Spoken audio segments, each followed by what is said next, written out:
This month, Life Insurance Strategies Group is in Chuburná Puerto in the Yucatan at the end of the earth.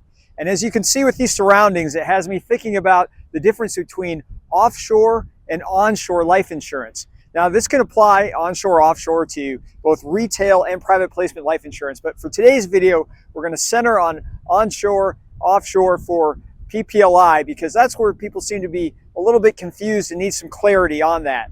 So we all know what domestic life insurance companies are, right? We can think of them, especially when they're issuing PPLI. You have Prudential, Investors Preferred Life.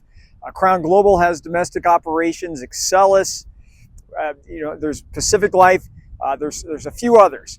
Now, what that means is if you're a domestic private placement life insurance company, when you issue products, the policyholders can choose from domestic investments, domestic custodians, and domestic managers for the most part. So if you're thinking of, well, that's probably what I want, that is a little limiting, because remember, private placement life insurance is very good when you have highly tax inefficient investments that you want to make under the policy. And a lot of those tax inefficient investments are alternatives, which are hedge funds. And some of those hedge funds are registered, or a lot of popular hedge funds are registered in places like Cayman and Bermuda. So that's not domestic. Well, this is why you see a lot of private placement life insurance companies established offshore.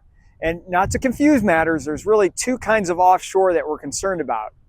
The type of offshore life insurance company that elects to be taxed as a U.S. taxpayer, and then the type of offshore life insurance company that is just foreign. So let's talk about that offshore life insurance company that's electing to be taxed as a U.S. taxpayer. Well, we get the best of both worlds there. So policyholders there, they have the choice. They can choose from both domestic U.S. and foreign, so non-U.S. managers, custodians, and investments. So they can invest in things that are in the U.S. and grab those hedge funds and alternatives that are offshore or not the U.S. And of course, those policies can be issued and are issued typically as U.S. tax compliant. So just like you see in the domestic companies like MEC and non-MEC. Now, taking a step further, another offshore choice we have is completely foreign insurance company. They are not being taxed as a U.S. taxpayer. They are foreign.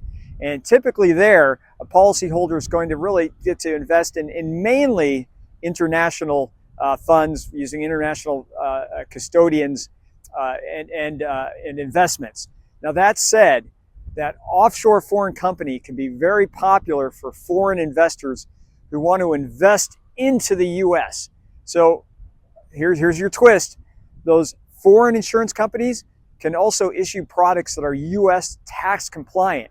So say I'm a sovereign wealth fund or just a wealthy foreign individual, and I want to get in on U.S. real estate or other alternatives that produce FIRPTA taxation or effectively connected income taxation. If I do those through a compliant U.S. private placement variable annuity, I can block FIRPTA and ECI. So there's really three classifications here to choose from in PPLI, and one of them is probably the best fit for the policyholder. Remember, at Life Insurance Strategies Group, we don't sell products, but we help our affluent clients and institutions make decisions around complex life insurance transactions. And if we can help you, reach out to us at lifeinsurancestrategiesgroup.com.